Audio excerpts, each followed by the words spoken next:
The moment Rex spotted the man clutching a toddler, his bark exploded into a furious roar. The crowd froze. The man's eyes darted, panic flashing across his face. He spun toward the exit, desperate to flee. But as the officer closed in, the words spilled from his lips. "I didn't do anything." Before we start, make sure to hit like and subscribe. And really, I'm curious, where are you watching from? Drop your country name in the comments. I love seeing how far our stories travel. Mark pushed open the glass door of the small shop, Rex trotting loyally at his side. It was a routine sweep, nothing unusual, until Rex froze mid-step, his eyes locking onto a man standing near the counter, clutching a toddler in his arms. The German Shepherd's body went rigid, then erupted. A furious bark exploded from his chest, sharp and relentless. Customers jerked their heads toward the noise, startled. As Rex lunged forward, teeth bared, leash straining hard against Mark's grip. The man stiffened instantly, his face drained of color as his eyes darted to the exit. The toddler whimpered, burying his face against the man's shoulder. But Rex refused to relent. His growls cut through the air like knives. "Easy, boy," Mark muttered, but his gut twisted. Rex never barked without cause. The man staggered backward, bumping into a display shelf. His voice cracked as he shouted, "I didn't do anything." The crowd gasped, uncertainty rippling across their faces. But Rex's fury only grew louder, as if he was ripping the truth out of the man's very soul. Something was terribly wrong, and Mark knew it had only just begun. The man's grip on the toddler tightened as Rex lunged again, barking with a ferocity that rattled the shop walls. Mark pulled hard on the leash, but the dog refused to back down, his focus locked like a predator on its target. "Sir, stand still," Mark ordered, his voice sharp. His hand hovered near his holster. The man shook his head violently, sweat breaking across his forehead. "You don't understand, he's scaring the child," the man shouted, his voice trembling. The toddler squirmed, tiny hands pushing away as if desperate to be free. Two nearby officers moved in, their eyes narrowing. Customers whispered, their voices rising in nervous confusion. Some edged toward the door, unwilling to stay near whatever was unfolding. Rex barked again, louder, pulling so violently that Mark nearly lost his footing. The dog's instincts screamed louder than any siren. There was danger here. "Put the child down," an officer commanded, stepping closer. The man stumbled back, bumping into a shelf, his eyes wide with panic. "No, I didn't do anything." His protest only deepened the suspicion. Mark's pulse hammered in his chest. Rex wasn't wrong. Something about this man was about to unravel, and fast. The officers closed in, but the man's panic erupted.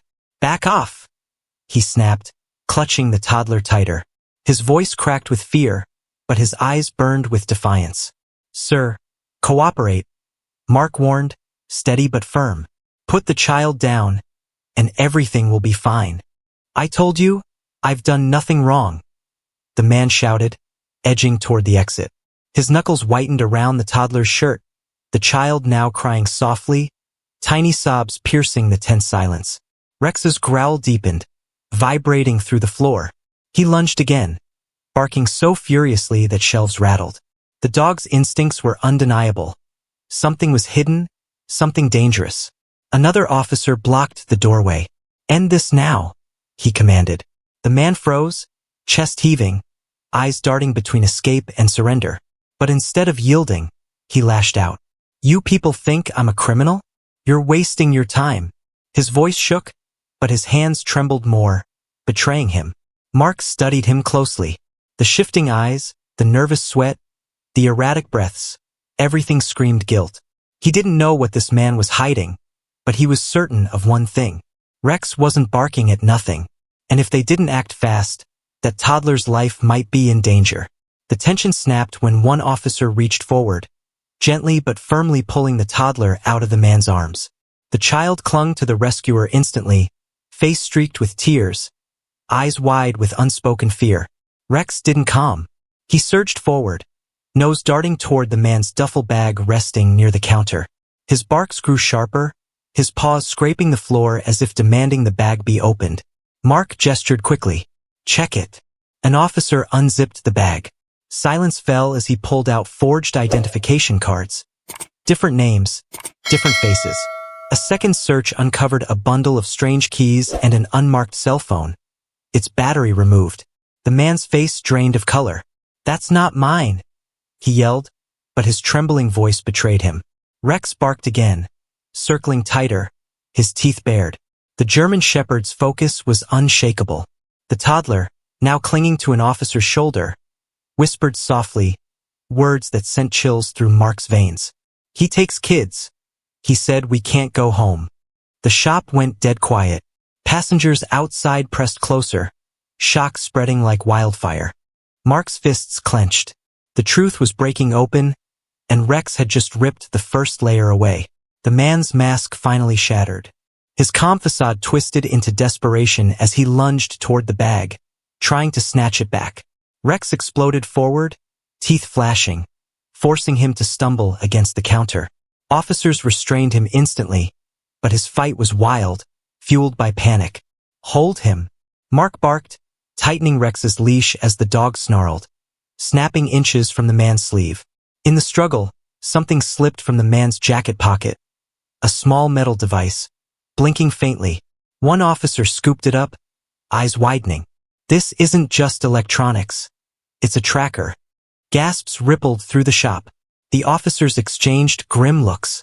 Trackers, forged IDs, tranquilizers found at the bottom of the bag. This wasn't random. This was organized. The man thrashed harder, shouting, "You don't understand. You're ruining everything." His voice cracked under the weight of fear. Rex growled deeper, pressing closer, his instincts screaming louder than words. And then the toddler's shaky whisper cut through the chaos like a knife. "He said there are more kids." Mark froze, the blood in his veins turning cold. This wasn't about one child. Rex had just blown open the door to something far, far bigger. The room went still after the toddler's words. Officers exchanged sharp glances, the weight of the revelation hanging in the air. Mark's jaw tightened. Rex hadn't just sniffed out a liar. He'd uncovered a nightmare. "Search everything," Mark ordered. His voice cut like steel. The man screamed in protest, thrashing against the officers holding him. "You don't know what you're doing. Leave me alone." But his desperation only confirmed the truth. Within minutes, more evidence surfaced. The unmarked phone, once reassembled, lit up with coded messages. Coordinates, times, drop points. Photos of children's faces flashed across the screen, each one tagged like inventory. The crowd outside gasped as word spread. Mothers pulled their children close. Fathers clenched fists in fury. "This isn't just one child," an officer whispered, scanning the files. "This is a network." Mark's blood ran cold. The blinking tracker wasn't meant for him, it was meant for a destination. And those coordinates lined up with a warehouse outside the city.